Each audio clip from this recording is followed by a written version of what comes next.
আমাদের সবারই ব্যর্থতা, কারণ আমরা জনগণ দেখা যায় আমরা আমাদের সচেতন হওয়া দরকার। কারণ আমরা যেখানে সেখানে ময়লা আবর্জনা পলিথিন বিভিন্ন ধরনের ডাস্ট এগুলো আমরা ফেলি। অফিসগামী মানুষ, কর্মব্যস্ত মানুষ, বিভিন্ন কর্মস্থলে যারা যাচ্ছে আসতেছে তাদের তো অসুবিধা হবেই, কারণ পানির মধ্যে চলাচল করা, গাড়ি চলতে পারতেছে না। জি, আসলে রাজধানী ঢাকার এই গুরুত্বপূর্ণ স্থানে যে পানি জমলো, এটা তো অবশ্যই মনে করেন জনগণের অসুবিধা হচ্ছে, কারণ এত পানির মধ্যে এই কর্মব্যস্ত শহরে চলা খুবই মুশকিল।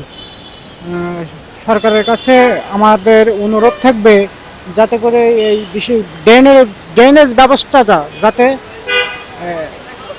সুন্দর করে সে একটা এটাই আমাদের কাম্য আর কি।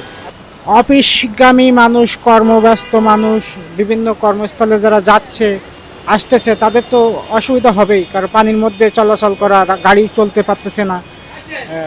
তারপরে নিম্ন আয়ের মানুষ যারা আছে, রিক্সা চালক, তারপরে বিভিন্ন ধরনের যারা গরিব মানুষ আছে তাদের কাজ কামে অসুবিধা হচ্ছে, এটাই আর কি।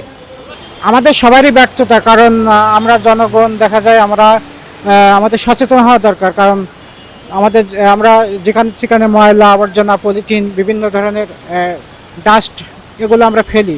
এগুলো থেকে আমরা একটা নির্দিষ্ট স্থানে ফেলতে হবে, এটা আমাদের। আর সরকারকে অবশ্যই সচেতন হতে হবে, কারণ সরকারের এই কাজগুলা মানে ড্রেনের যে অসুবিধা, এটা তো সরকারের দায়িত্ব। ড্রেন ব্যবস্থাটা সুন্দর করতে হবে।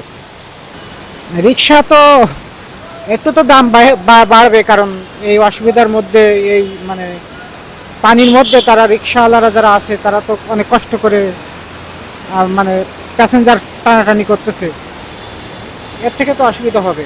একটু দাম তো তারা বেশি চাইবে।